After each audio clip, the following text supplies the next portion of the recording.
d'étoiles fait plus que nous offrir un tableau magnifique. Elle constitue un vaste échantillon d'objets stellaires. Grâce aux constellations, nous avons obtenu de nombreuses informations sur notre galaxie et l'univers qui l'entoure. Avant d'avoir des instruments de navigation hyper sophistiqués, des GPS et même des compas, nous avions les étoiles. Telles des bornes sur notre route, elles nous permettaient de nous repérer. Elles nous indiquaient la direction et la distance à parcourir. Sur Terre, quand on veut indiquer où se trouve un objet, on donne ses coordonnées, sa latitude et sa longitude. Qu'est-ce que cela signifie? La latitude mesure la distance entre un point donné et les pôles nord et sud. Et la longitude est la distance d'est en ouest. De la même manière, nous avons un système de coordonnées célestes. Mais ces coordonnées ne sont pas appelées latitude et longitude. Elles sont appelées déclinaison et ascension droite. Il s'agit de l'extension de la latitude et de la longitude terrestre projetées dans le ciel. Autrefois, les navigateurs se servaient de cette carte imaginaire pour localiser les étoiles et s'orienter lorsqu'ils étaient en mer. Cette carte n'a rien de précis, mais elle nous permet de nous rappeler ce que pouvait être autrefois la traversée de mers hostiles. Le sextant permettait aux navigateurs de se fier à certaines étoiles, comme l'étoile polaire, pour décider de leur route. Voici un sextant. On utilise cet instrument dans la navigation astronomique. Une fois que le corps céleste atteint son point le plus bas sur l'horizon, on en note la position. Grâce à l'heure et aux chiffres visibles sur le sextant, nous pouvons déterminer notre position en mer. De nos jours, la navigation se sert d'objets mis au point par les hommes, les satellites. Grâce à eux et aux positions que nous indiquent nos GPS, nous sommes capables de connaître instantanément la position d'un navire à quelques mètres près, où que l'on soit dans le monde. Maintenant que les GPS ont remplacé les sextants, les coordonnées célestes sont plus importantes pour les astronomes que pour les marins. Et même si l'ancien système donne une idée de l'endroit où pointer un télescope, il comporte bien des lacunes. Il part du principe que toutes les étoiles sont à la même distance de la Terre, ce qui est faux. La nuit, lorsque l'on regarde les étoiles, elles semblent être toutes à la même distance de la Terre, comme si elles étaient toutes sur le même plan. Il se passe la même chose quand on regarde de loin une ville comme Chicago. Les constructions semblent être toutes à la même distance, alors qu'elles sont sur des plans très différents. C'est vrai aussi pour les étoiles. Elles semblent être toutes aussi éloignées de nous, alors que certaines sont proches de nous et d'autres bien plus loin. Comment pouvons-nous distinguer celles qui sont proches de celles qui sont éloignées? Il semble bien que cette question soit la plus compliquée de toutes. Cela a toujours été un grand sujet de frustration pour les astronomes. Quand on regarde la voûte céleste, même avec un télescope, on ne peut pas déterminer les distances. C'est la grande quête de l'astronomie depuis des siècles.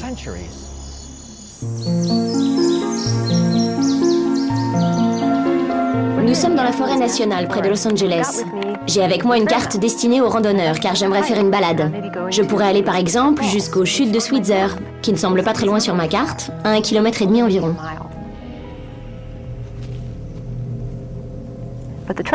Le problème, c'est qu'il se pourrait bien que je sous-estime la difficulté de cette marche. Car ma carte étant plate, elle ne me signale pas un facteur important, le relief. Finalement, ma petite balade d'1,5 km pourrait bien se concrétiser par 1500 mètres d'escalade. De même, la carte du ciel ne me précise pas la distance réelle entre deux étoiles. Même si deux constellations semblent être voisines, l'une peut être bien plus éloignée de la Terre que l'autre. Et je n'en aurai jamais la preuve avec les seules coordonnées astronomiques. Comme les randonneurs dans les bois, les astronomes ont besoin d'indices qui leur permettent d'évaluer les distances dans notre vaste univers. Quand on marche dans la forêt, même sans carte indiquant le relief, nous utilisons nos connaissances topographiques de la région et le type d'arbres que nous rencontrons pour avoir une idée de l'altitude. Certaines végétations préfèrent les basses altitudes, tandis que d'autres préfèrent les hauteurs. De la même manière, les astronomes se réfèrent à certaines étoiles qui leur sont familières pour évaluer les distances. Le premier auxiliaire de l'astronome est la parallaxe. C'est un phénomène que nous utilisons quotidiennement pour voir le monde en 3 dimensions.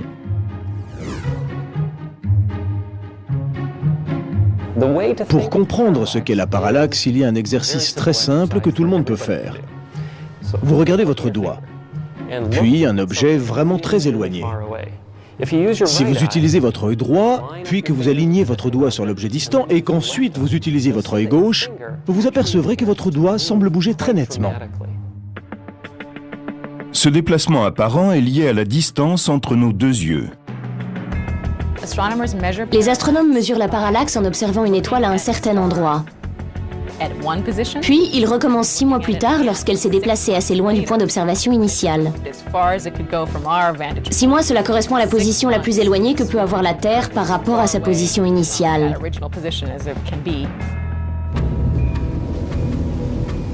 Plus l'étoile est près, plus la parallaxe est importante. Mais les étoiles ne sont jamais vraiment très proches. Même l'angle de parallaxe de l'étoile la plus éloignée de la Terre, Proxima du Centaure, est difficile à mesurer. Il fait moins d'1 seconde d'arc. Qu'est-ce que cela représente? Il y a 360 degrés dans un cercle et dans chaque degré, 60 minutes d'arc. Puis dans chaque minute d'arc, 60 secondes. Proxima du Centaure a un angle de parallaxe de 0,7 secondes d'arc. C'est minuscule. Pour mesurer la distance d'étoiles plus lointaines, les astronomes comptent sur un indicateur familier, un peu comme font les gardes-côtes avec les phares.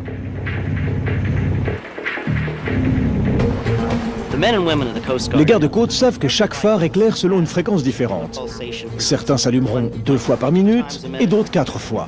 Ils se servent donc de cela pour déterminer leur position exacte en se basant simplement sur le modèle de fréquence. De même, les astronomes utilisent une sorte de phare cosmique, la Céphéide, qui est ce qu'on appelle une étoile variable.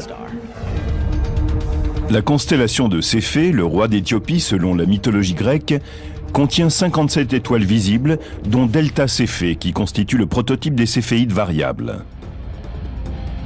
Par un caprice de la nature, les céphéides conservent en permanence le même rythme, tel des métronomes. Plus une céphéide est grosse et brillante, plus sa pulsation est lente.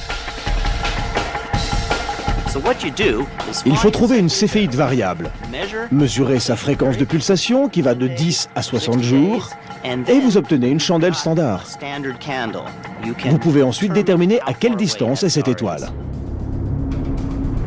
La chandelle standard sert de base de comparaison. C'est une étoile dont on connaît la luminosité et la distance et à laquelle on peut comparer d'autres étoiles. Une ampoule émet une certaine quantité de lumière qui produit une certaine quantité de watts. Mais cette lumière va sembler plus forte si l'on se place juste devant l'ampoule plutôt que si l'on est à 3 mètres d'elle. La luminosité d'une étoile ne change pas. Elle est ce qu'elle est. Mais la puissance apparente d'un objet dépend de l'endroit où l'on se trouve, de la distance à laquelle on est de lui, selon que l'on se tient à proximité ou qu'on le voit de l'autre côté de la rue. Si une céphéide ne semble pas bien lumineuse, c'est qu'elle doit être loin. Les astronomes calculent sa distance selon sa faiblesse apparente. Observez une céphéide variable, tracez sa courbe lumineuse, le temps qu'elle met pour passer d'un état lumineux à un état sombre, puis pour redevenir éclatante, me révèle sa luminosité intrinsèque. Je peux donc calculer la distance entre la Terre et les étoiles variables en observant leur fréquence de variation. C'est ainsi qu'Edwin Hubble a pu établir qu'Andromède se trouvait à 2 millions d'années-lumière de notre galaxie. Mais les céphéides ont leurs limites. Pour mesurer des distances au-delà d'Andromède, les astronomes se fient aux supernovas.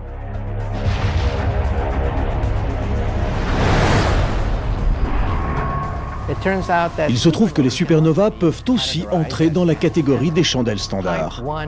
Les supernovas de type 1A sont toutes semblables dans l'univers et nous savons les mesurer. C'est ainsi que l'on arrive à déterminer des distances en remontant jusqu'au Big Bang et aux confins de l'univers. En étudiant le Big Bang, les scientifiques sont tout près d'apercevoir le commencement des temps. 300 000 ans après le Big Bang, même la plus familière de nos constellations a des tas de choses à nous apprendre sur le cosmos.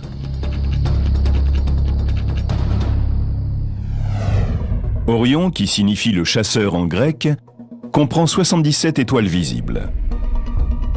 Alnitak, Alnilam et Mintaka sont les 3 étoiles de la ceinture centrale d'Orion. À l'époque moderne, les astronomes ont traqué Orion, car ils y découvraient une foule d'objets surprenants. Quand je regarde Orion, je vois en même temps la vie et la mort des étoiles. Juste au-dessous de sa ceinture, il y a une petite traînée qu'on appelle la nébuleuse d'Orion. C'est une nurserie pour bébés étoiles. On peut même l'apercevoir à l'œil nu. Orion comprend aussi 2 véritables joyaux stellaires. Si on regarde vers l'épaule gauche d'Orion, on peut voir une supergéante rouge, Bételgeuse. Et si on regarde juste en bas vers une étoile qui serait comme le pied de la jambe gauche d'Orion, on aperçoit une supergéante bleue, Rigel. Bételgeuse, comme toute supergéante rouge, est une étoile en fin de vie. Une supergéante rouge est en fait une étoile qui est un peu plus froide que le Soleil, mais aussi beaucoup plus grande. Bételgeuse est 14 fois plus grande que le Soleil. Lorsqu'elle n'aura plus de carburant nucléaire, elle deviendra instable et implosera en une colossale supernova. Cela peut arriver à tout moment. Au moment où elle explosera, elle éclairera entièrement la voûte céleste. Le phénomène sera même visible pendant la journée. Peut-être même a-t-elle déjà explosé. Elle est à 427 années-lumière de la Terre, ce qui veut dire qu'elle peut s'être désintégrée, mais que sa lumière n'a pas encore eu le temps de nous parvenir. Cette supernova attirera d'autant plus notre attention que ce phénomène intrigue les humains depuis des milliers d'années. Les Égyptiens consultaient les cieux pour savoir quand ils devaient faire leurs plantations et leurs récoltes. Chaque étoile avait une signification sacrée.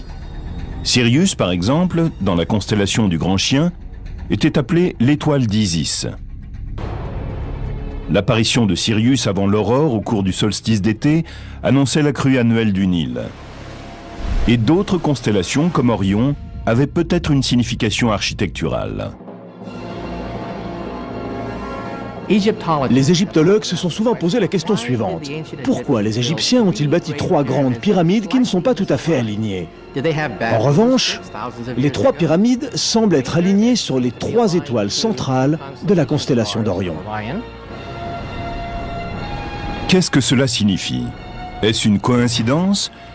Ou les pyramides ont-elles été placées ainsi intentionnellement? Les pyramides de Gizeh nous séduisent par l'énigme archéologique qu'elles représentent et par leur histoire mystérieuse. Certains spécialistes pensent qu'elles avaient aussi une importance astronomique. On a dit que les 3 pyramides principales du plateau de Gizeh, dont la Grande Pyramide, avaient été alignées de cette façon pour reproduire la ceinture d'Orion. Cette relation entre des événements observés sur Terre et d'autres dans le ciel est celle que je préfère. Mais les Égyptiens, eux, ne voyaient pas en Orion un chasseur. Ils y reconnaissaient Osiris, le dieu de la Renaissance. Certains chercheurs émettent l'idée que les colonnes d'air au sein des grandes pyramides étaient destinées à lancer l'âme des pharaons vers le ciel. Dans ces pyramides, nous avons 2 colonnes. L'une est dirigée vers le nord, l'autre vers le sud. La colonne sud est précisément en direction d'Orion.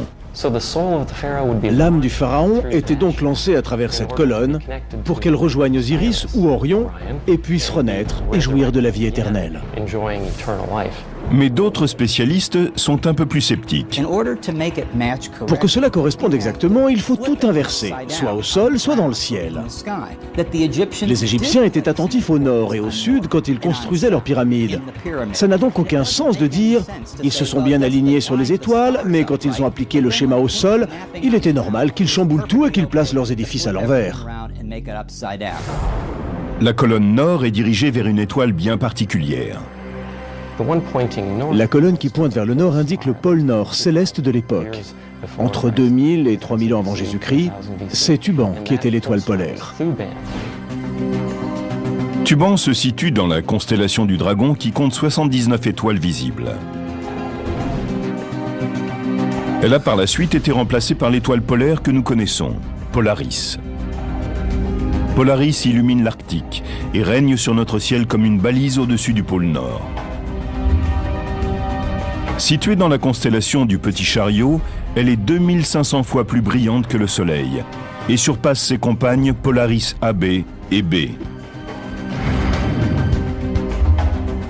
Bien que de mémoire d'homme elle soit notre étoile polaire depuis toujours, son règne ne sera pas éternel. En même temps que la Terre tourne autour du Soleil, elle vacille d'avant en arrière. Ce phénomène s'appelle la précession. Si la Terre était une sphère parfaite, il n'y aurait pas de précession. Mais les forces gravitationnelles de la Lune et du Soleil tirent sur le renflement de l'équateur et contrarient la rotation de la Terre. La Terre est comme un gyroscope. Vous remarquerez que si je le fais tourner rapidement et qu'ensuite je bouge son axe, il pointe dans la même direction. C'est ce que fait la Terre vers Polaris. Elle tourne autour du Soleil, mais indique toujours la même direction. C'est la procession causée par la gravitation qui oblige la Terre à osciller. Lorsque la Terre oscille, son axe décrit un cercle dans le ciel. Il lui faut 26 000 ans pour faire un tour complet. Le pôle céleste nord va se déplacer de plus en plus loin de Polaris. Dans 14 000 ans environ, soit à peu près la moitié de son cercle, il sera très proche de Vega. Et comme Vega est bien plus brillante que les autres étoiles de cette partie du ciel, elle deviendra une étoile polaire très importante.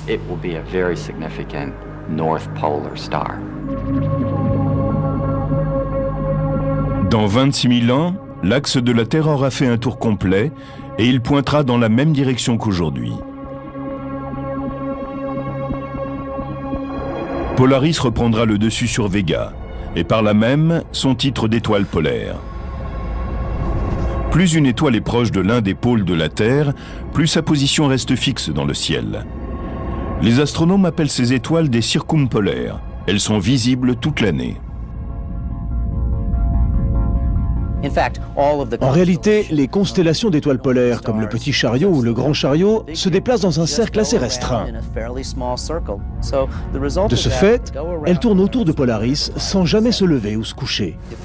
Plus on va vers le sud, plus les constellations se lèvent au début de la nuit et se couchent à la fin de la nuit, et n'ont donc pas cette propriété magique. Les étoiles diffèrent en taille, en densité et aussi en luminosité.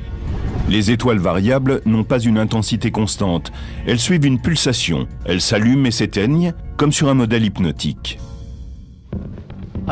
Une étoile variable est comme une bouilloire. Vous la prenez, vous la mettez sur la cuisinière, et elle commence à se dilater, puis à relâcher son trop-plein d'énergie, et ensuite cela retombe. Puis la pression remonte et retombe à nouveau. De même, l'atmosphère des étoiles variables se développe et diminue avec le temps. C'est ce qui rend l'étoile plus ou moins brillante. Certaines fois, ce n'est qu'une question d'heures, et d'autres fois, cela peut mettre des jours, voire des mois. Des étoiles d'un type particulier, appelées les T-Tauri, sont parcourues de pulsations car elles sont jeunes et instables. Comme des adolescentes têtues, elles sont prises de crises imprévisibles. Mais ici, leur accès de colère provoque un conflit avec la gravité. Tandis que les forces nucléaires tendent à provoquer une expansion de l'étoile, la force de gravité la contient et maintient l'équilibre, comme une sorte de pendule qui oscille d'avant en arrière. Les T-Tauri s'étendent grâce à leur pulsation. En grandissant, elles atteignent un équilibre et deviennent alors des étoiles stables. En fait, les scientifiques pensent que le Soleil était une T-Tauri avant d'arriver au stade où nous le connaissons aujourd'hui. Cela nous donne sans doute un meilleur aperçu de notre système solaire et de ce à quoi ressemblait le Soleil au moment de sa formation et dans sa première phase d'évolution. Nous savons par exemple que les nuages de poussière et de gaz qui entourent les étoiles sont très chaotiques. Le contexte devait être assez violent, quand les morceaux de roche entraient en collision et se bombardaient entre eux. Les premières étoiles T-Tauri ont été identifiées dans la constellation du Taureau. Celle-ci comprend 98 étoiles visibles. Aldébaran, une géante rouge, et l'œil injecté de sang du Taureau. Le Taureau est l'une des constellations zodiacales, c'est-à-dire située sur le plan de l'écliptique. On appelle cette zone plan de l'écliptique car il s'agit du seul cercle du ciel où peuvent se produire les éclipses. Pour provoquer par exemple une éclipse du Soleil, la Lune doit passer sur l'écliptique. C'est également le trajet qu'emprunte la Terre lorsqu'elle tourne autour du Soleil. À 8 degrés au-dessus et au-dessous de l'écliptique se trouve une zone qu'on appelle le zodiaque. Chaque constellation qui se trouve dans cette région correspond à une constellation du zodiaque.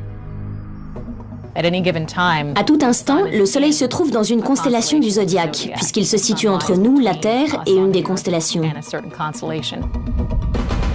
Comme nous tournons autour du Soleil, celui-ci semble se déplacer parmi les constellations qui, elles, sont fixes dans le ciel. Au cours de la nuit, la région du ciel qui est à l'opposé de la nôtre est éclairée par le Soleil.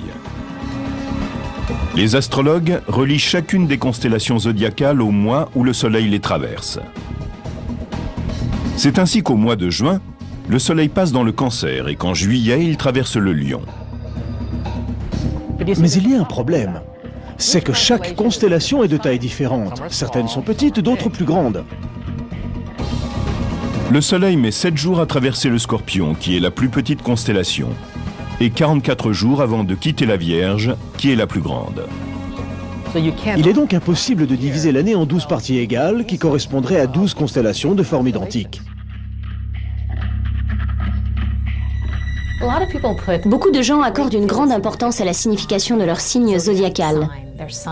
Mais en réalité, étant donné la précession de la Terre, la constellation dans laquelle le Soleil apparaît actuellement ne correspond pas à celle dans laquelle il apparaissait il y a 20 siècles. Alors, la prochaine fois que l'on vous dit que c'est parce que vous êtes Scorpion que vous êtes compétitif, répondez « Mais au jour d'aujourd'hui, je ne suis plus du tout Scorpion ». Du banal « Quel est ton signe ?» aux prédictions, en passant par la définition des traits de caractère, les 12 signes du zodiaque ont joué un rôle non négligeable dans la culture populaire. Mais d'où viennent-ils et qui a donné leur nom aux étoiles?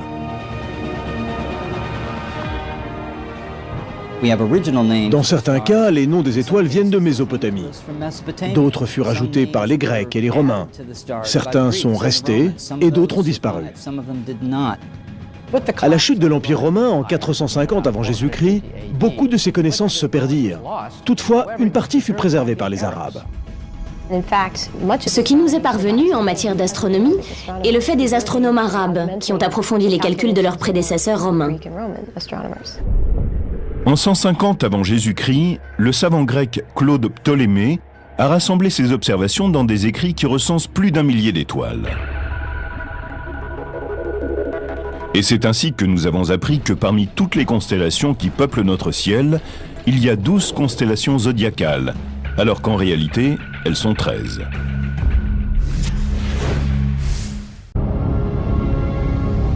Même sans être férus d'astrologie, la plupart d'entre nous connaissent leur signe astrologique. Mais ce que nous ignorons le plus souvent, c'est qu'il n'y en a pas 12, mais 13.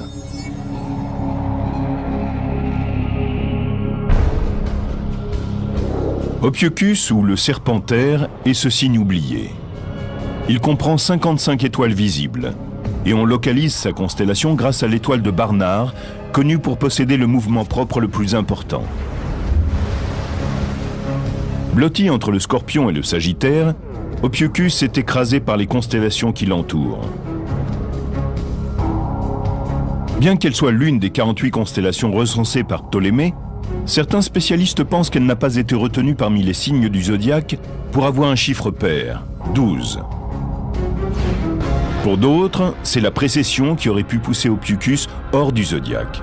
Mais cela reste une énigme. Le Soleil est la seule étoile de notre univers qui n'appartienne pas à une constellation spécifique. Il est typiquement une étoile de masse moyenne sur le déclin. Les étoiles de masse 50 à 100 fois supérieures au Soleil sont les étoiles Wolf-Rayet. Les plus lumineuses d'entre elles font partie du système Gamma Velorum, de la constellation des Voiles. Ces étoiles massives sont incroyablement brillantes et en sont au dernier stade de leur évolution. Si elles sont aussi lumineuses, c'est qu'elles déversent leur énergie et émettent leur radiation avec tant de puissance qu'elles sont capables de détacher la couche supérieure de leur atmosphère. Ces étoiles s'évaporent littéralement à cause de la chaleur et des radiations qu'elles dégagent, et ne laissent derrière elles qu'un cœur central d'une chaleur extrême. Les spécialistes n'ont jamais pu observer la mort de l'une d'entre elles, mais ils supposent que les étoiles de Wolf-Rayet finissent en une gigantesque explosion de supernova, à moins qu'elles ne s'effondrent en d'énormes trous noirs. Mais avant cela, elles présentent un spectacle époustouflant lorsqu'elles dispersent leurs couches de gaz extérieures dans le milieu interstellaire. Aujourd'hui, un réseau de télescopes terrestres et spatiaux permet aux astronomes de voir n'importe quel point du ciel. Mais autrefois, les astronomes de l'hémisphère nord ne pouvaient s'apercevoir que l'hémisphère sud offrait une vision complètement différente. Dans l'hémisphère sud, l'image nocturne la plus marquante est la Voie lactée. Dans celle-ci, on a des zones qui sont plus sombres. Ce ne sont que des nuages de poussière, mais quand on les regarde de la Terre, ils paraissent sombres sur la toile de fond de la Voie lactée, très lumineuse avec toutes ces étoiles. C'est ce qu'on remarque le plus. Ces nuages sombres ressemblent à des trous dans le drap étoilé de la Voie lactée. C'est un dessin très particulier. Certaines civilisations, les Incas d'Amérique du Sud en particulier, considéraient que ces trous, ces taches noires, étaient des constellations. Ces zones denses de poussière sont considérées comme des constellations de nuages sombres. Il existe un véritable extincteur d'étoiles à la lisière sud de la galaxie. On l'appelle le sac de charbon. C'est un nuage de gaz et de poussière très dense qui bloque complètement la lumière des étoiles situées derrière lui. Aujourd'hui, le sac de charbon est situé dans la constellation de la Croix du Sud. C'est la plus petite constellation existante, puisqu'elle ne compte que 20 étoiles visibles. Les marins se fiaient à Alpha et Gamma de la constellation de la Croix du Sud pour localiser le pôle Sud, puisqu'il n'y a pas d'étoiles polaires comme Polaris dans l'hémisphère Sud. L'astronomie faisant des progrès, les scientifiques ont compris qu'il fallait utiliser les noms et les dessins des constellations. En 1922, s'est créée l'Union astronomique internationale. C'est une association non gouvernementale qui avait pour mission de diviser le ciel et de définir des limites aux objets célestes que tout le monde puisse accepter. Ces contours s'inspirèrent de celles des constellations historiques. L'Union astronomique internationale adopta la plupart des constellations désignées par Ptolémée et en ajouta afin d'inclure toutes les étoiles visibles sans que ces objets se chevauchent. Dans l'hémisphère sud, certaines ont été nommées plus récemment, quand les Européens ont enfin eu une vision claire du ciel austral. Officiellement, 88 constellations couvrent le ciel nocturne. Mais il existe d'autres petits groupes d'étoiles qui forment des figures remarquables, appelées les astérismes, comme le Petit Chariot et le Grand Chariot. Ce dernier est constitué des étoiles les plus brillantes de la constellation de la Grande Ourse. La constellation de la Grande Ourse comprend 71 étoiles visibles. Une de ces images les plus connues, qu'on appelle le Grand Chariot, se reconnaît à sa forme de casserole. Le Grand Chariot est probablement l'objet le plus facile à repérer dans le ciel, même lorsqu'on n'y connaît rien. Pour un astérisme si familier, le Grand Chariot recèle pourtant bien des surprises. La seconde étoile du manche de la casserole, Mizar, semble être un seul point de lumière. Mais lorsqu'on y regarde de plus près, on s'aperçoit qu'il s'agit en fait de 5 étoiles flamboyantes. La constellation du Cygne contient 79 étoiles visibles. Une de ces étoiles, Deneb, qui forme la queue du Cygne, est une véritable centrale thermonucléaire. 200 fois plus grande et 250 000 fois plus brillante que le Soleil, Deneb est l'une des étoiles connues les plus intrinsèquement lumineuses. C'est une supergéante blanche. Cette étoile est dans une phase d'évolution très inhabituelle. Il existe très peu d'étoiles comme celle-ci, et elle ne reste pas longtemps à ce stade de luminosité. Les supergéantes blanches sont rares, car elles représentent la transition entre une supergéante rouge et une bleue. Cette phase ne dure que quelques millions d'années. Cela peut paraître long à l'échelle humaine, mais pour une étoile, c'est moins d'1% de sa durée de vie. Malgré son nom de gracieux volatile, le Cygne porte les marques de son violent passé. Le Cygne héberge aussi un objet appelé les dentelles du Cygne. Il s'agit d'un rémanent de supernova, d'une étoile qui a littéralement explosé. Au cœur de la constellation du Cygne, on trouve un trou noir appelé Sinus X1. Cygnus X1 est un trou noir d'une masse de 8,7, c'est-à-dire de 8,7 fois la masse du Soleil, qui tourne autour d'une autre étoile. Cygnus X1 est le premier trou noir qui ait été clairement identifié. On a pu détecter Cygnus X1, non pas grâce à son trou noir, qui est très difficile à voir en raison de son obscurité, mais grâce à son action sur sa compagne, une étoile géante. Le trou noir la dévore lentement et finira probablement par l'avaler. Et lorsque cela se produira, une constellation perdra une étoile et le ciel n'offrira plus jamais la même image dans la nuit. La voûte céleste évolue constamment.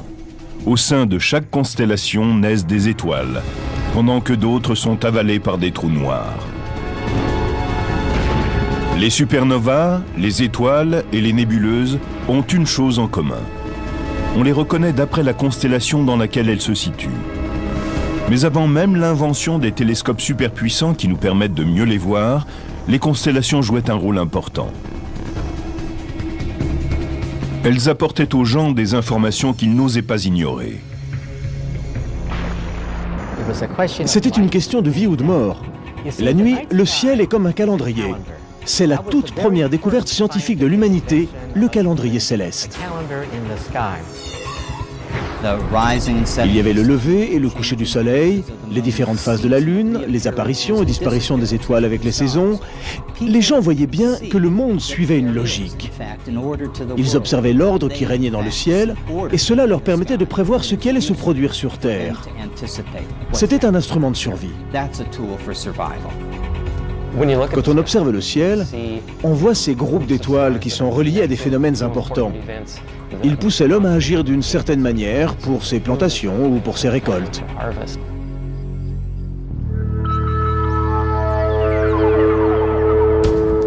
Après avoir observé que les étoiles changeaient selon les saisons, les anciens firent une autre découverte cruciale. La voûte céleste, en bougeant, modelait leur monde. Les voyageurs qui parcouraient de longues distances vers le sud, en partant de Grèce par exemple, découvrirent des constellations différentes de celles qu'ils observaient chez eux. C'est ainsi qu'ils ont compris qu'ils se déplaçaient sur une surface courbe, ce qui change complètement la perspective. De nos jours, nous connaissons la forme de la Terre et la succession des saisons. Mais les constellations ont pour nous une autre utilité. Aujourd'hui, ce n'est plus la Terre qu'elle nous aide à comprendre, mais les étoiles. Une constellation est un peu comme un musée. Dans un musée, on voit des œuvres d'artistes qui se sont servis de différentes techniques. Il y a des tableaux, des photos et des objets de la vie quotidienne. Dans une constellation, on trouve des étoiles constituées de différents matériaux. Certaines contiennent plus d'hélium, d'autres plus d'hydrogène ou de carbone, de silicone ou encore de fer. Et pourtant, nous les regroupons.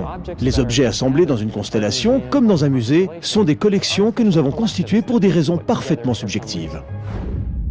Les constellations divisent le ciel en territoires, comme la Terre est divisée en pays. Lorsque vous parlez d'Orion, je sais précisément de quelle partie du ciel il s'agit. Pour un astronome, une constellation est une sorte de carte. C'est une façon d'organiser les choses, de savoir où elles se situent. Et comme la voûte céleste est infinie, nous ne pouvons voir qu'un échantillon d'étoiles. Les poussières et leur éloignement entravent ensuite notre vision. Au cours d'une nuit très sombre, vous ne pourrez sans doute voir à l'œil nu que 1500 à 2000 étoiles, si vous n'utilisez aucun instrument. Ce que nous voyons n'est donc qu'une petite partie de ce qu'il y a là-haut. C'est comme si on voulait observer la population américaine, soit 350 millions de personnes, et qu'on ne voyait que 5 individus. La constellation du Centaure comprend 101 étoiles visibles. 2 d'entre elles, Alpha et Beta du Centaure, sont les étoiles les plus brillantes de la voûte céleste. Alpha est l'étoile la plus proche de la Terre après le Soleil. Et si l'on observe mieux, on s'aperçoit qu'en réalité, c'est un système de 3 étoiles.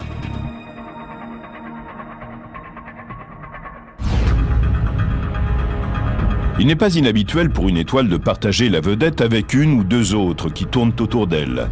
C'est même la norme. Plus de 60% des étoiles que nous observons sont en réalité des étoiles doubles, triples ou quadruples. Le Soleil est une exception. Il ne possède apparemment aucune compagne.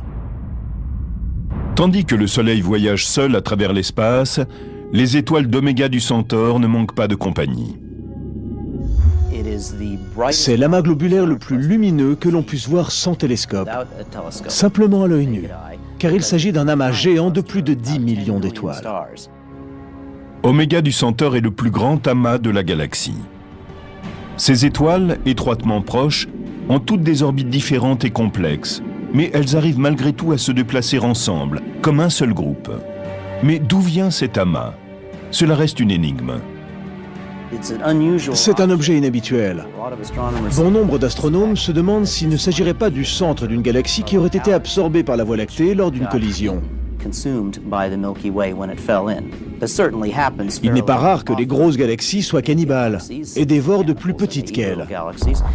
Oméga du Centaure pourrait être issu d'un processus de ce type. La lumière d'Alpha du Centaure met 4,2 années à nous parvenir.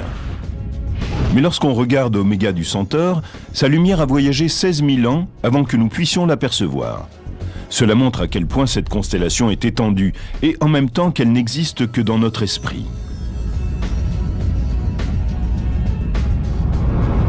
Et chaque étoile, comme toute œuvre d'art, ne demande qu'à être explorée.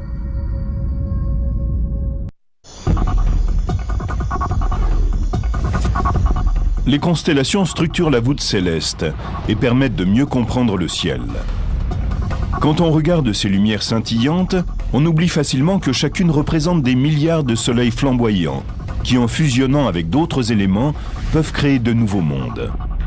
Notre éloignement nous empêche de bien saisir le pouvoir de ces étoiles. Il ne nous permet pas non plus de percevoir la profondeur infinie de l'espace que nous observons. Le plan sur lequel nous voyons les constellations n'est qu'une illusion. Quand on s'éloigne du Soleil de plusieurs années-lumière, les étoiles proches commencent à se déplacer par rapport à celles qui sont à l'arrière-plan. Les constellations changent de forme. Si on se déplaçait à 10, 20, 30 années-lumière d'ici, on ne reconnaîtrait sans doute aucune constellation. Donc, si l'on vivait sur une planète proche de Vega, à 25 années-lumière de la Terre, on observerait d'autres constellations dans le ciel. Des siècles d'observations stellaires ont rendu prévisible le grand mouvement des constellations. Notre rotation autour du Soleil nous emmène à travers leur cycle annuel. Les étoiles et les constellations sont constamment en mouvement, pas seulement en raison de la rotation des galaxies, mais à cause de leur propre gravité qui les amène à pousser et tirer sur leurs voisines. La vitesse de déplacement maximum d'une étoile est de 240 km par seconde. Nous ne sommes pas capables de fabriquer un objet qui atteigne cette vitesse. En général, le déplacement d'étoiles en relation avec leur entourage est de 20 à 30 km par seconde. C'est comparable à celle de notre vaisseau spatial le plus rapide. Et c'est bien plus rapide que la vitesse d'une balle. Les étoiles sont constamment en mouvement, mais leur éloignement masque leur incroyable rapidité. C'est comme lorsqu'on regarde par la fenêtre d'une voiture qui roule très rapidement. Les barrières et les arbres proches de l'autoroute défilent à grande vitesse, alors que le paysage au loin passe très lentement. Sur la durée d'une vie, ou plutôt de milliers de vies, la plupart des étoiles semblent être immobiles. Je me demande si je retrouvais l'un de mes ancêtres les plus récents, l'homme de Cro-Magnon par exemple, je me demande s'il aurait une meilleure connaissance du ciel. Il pourrait sans doute rectifier certaines de mes erreurs, car il connaîtrait un peu mieux les constellations que nos contemporains. Petit à petit, nos cartes des étoiles ne sont plus valides. Dans 10 000 ans, les étoiles seront tout à fait différentes de celles que nous voyons aujourd'hui. Dans 500 000 ans, on ne reconnaîtra plus rien. Et si l'on pouvait regarder un éventail de photos prises sur 1 million d'années, on s'apercevrait que les étoiles parcourent d'immenses trajets dans le ciel. Les constellations ne sont qu'une image du ciel à un instant précis, une vision aplatie de la voûte céleste. De même qu'un portrait peut être ressemblant mais ne raconte pas tout. Si nous pouvions parcourir l'espace et regarder les constellations sous un autre angle, nous ne les reconnaîtrions pas, bien qu'elles soient de vieilles connaissances. Mais à l'instant même, ces 88 constellations sont pour nous des balises rassurantes et nous rappellent notre passé. Les constellations n'ont plus pour nous la fonction qu'elles occupaient pour ceux qui leur ont donné un nom. Autrefois, il y avait un rapport direct entre ces objets qui intriguaient les hommes et leur vie quotidienne. Sirius, par exemple, les informait sur les saisons. Le ciel ne joue plus ce rôle dans notre vie, mais les histoires et les images demeurent. Nous tenons toujours à nos constellations et franchement, j'en suis ravi. Plutôt que de reprendre les histoires anciennes, l'astronomie moderne nous invite à observer les constellations comme un champ de possibles.